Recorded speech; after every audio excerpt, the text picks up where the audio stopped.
अब Higgs boson मिलने के बाद अब ये कहां से शुरू हुआ ये उनको मिल नहीं रहा है। अभी मिला है थोड़ा सा, वो बाद में उल्लेख करूंगा मैं, क्योंकि वो वही बताता है जो नासदीय सूक्त में हमने बताया है, हमारे पूर्वजों ने बताया। लेकिन पहला जो विज्ञान था, चल पड़ा तो अहंकार भी जागा, तो यही सब कुछ है।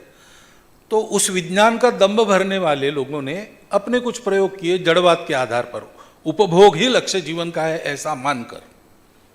तो अब एक मैंने बताया, उसको गोल मटोल भाषा में कैपिटलिज्म कहते हैं। जिसके पास साधन है, जिसके पास शक्ति है, वो सुखी बने। उसके मन में है तो औरों को सुखी बनाए, नहीं बनाएगा तो दोष नहीं, उसको जीना है, उपभोग के लिए जीना है, ज्यादा जीना है, समर्थ बन के जीना है।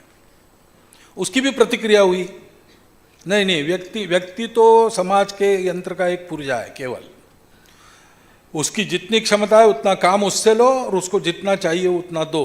समाज प्रमुख है, समाज के मन के अनुसार चलेगा। तो समाजवाद, साम्यवाद ऐसे शब्द आ गए। वो समूह की सत्ता मानते हैं। लेकिन समूह कैसे सत्ता करेगा? जबलपुर को चलाना, जबलपुर की सारी जनता चला नहीं सकती। बहुत ज़्यादा अन्न बनाने वाले हैं तो बिगड़ जाता है खाना। Too many cooks spoil the food, ऐसा कहते हैं। तो ये स्वघोषित उस जनता के प्रतिनिधि, जनता यानी उनकी प्रतिनिधि पार्टी है। लेकिन पार्टी में भी बहुत लोग होते हैं। तो पार्टी यानी पॉलिट ब्यूरो है या सर्वोच्च उनकी समिति है। उस समिति में भी क्योंकि जो बलवान है वो करेगा, तो जो सबसे बलवान है वो करेगा, तो अंत में वो डिक्टेटरशिप हो जाती है। समाज के अनुसार चलना चाहिए, ये एक व्यक्ति बताता है और समाज पर उसका हुक्म चलता है। अब ये भी प्रयोग सारी दुनिया में हो गए, कहीं भी सुख नहीं मिला है, समाधान नहीं है, संतोष नहीं है, दुर्वस्था दूर नहीं हुई, लोगों के मन शांत नहीं हुए। 2000 वर्षों में इतने सारे प्रयोग हुए, सब के सब फेल हो गए। सारी दुनिया को एक करना है, सारी दुनिया का एक होना चाहिए, और इसलिए भूल जाओ, अपनी परंपरा भूल जाओ, सब कुछ भूल जाओ, एक साचा हमने बनाया है उसमें बैठो।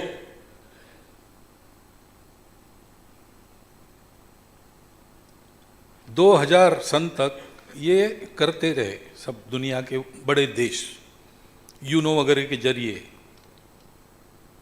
2005 में उनको कहना पड़ेगा कि हम गलत थे, कहना पड़ा उनको कि हम गलत थे, ऐसा नहीं है। एक ही मॉडल सर्वत्र नहीं चलता, हर एक देश का अपना मॉडल बनना चाहिए, और जो अपनी परंपरा वगैरह उसका महत्व है उसको नजरअंदाज नहीं किया जा सकता। तो अभी विश्व की स्थिति ये है कि सब कुछ उनके साथ में है, साधन बहुत है, ज्ञान असीम है, परंतु रास्ता नहीं मिल रहा है। और उनकी अपेक्षा भारत से है, क्योंकि भारत की परंपरा में, भारत का एक कालखंड महाभारत युद्ध के पहले का ऐसा रहा कि सारी दुनिया को हमने भौतिक सुख संपदा भी दी और आत्मिक शांति भी दी। उसके बाद जो पंथ संप्रदाय दुनिया में आए, उनके पहले के जो लोग आज है, मोटा मोटी उसको कहते हैं pre Christian, pre Islamic traditions. उनको हम देखते, उनके लोगों से बात करते, उनकी परंपरा क्या है सुनते, तो वो भारत से मिलती है। और वो भारत में आते हैं, हर 4 साल बाद एक बार आते हैं। 43-45 देशों से ऐसे लोग, उनको दबाया गया, उनको प्रताड़ित किया गया, उनके कत्लेआम हुए, आज भी भय के साये में जी रहे, लेकिन आते हैं भारत में और यहाँ आकर कहते हैं हम अपने घर में आए, ऐसा हमको लगता है।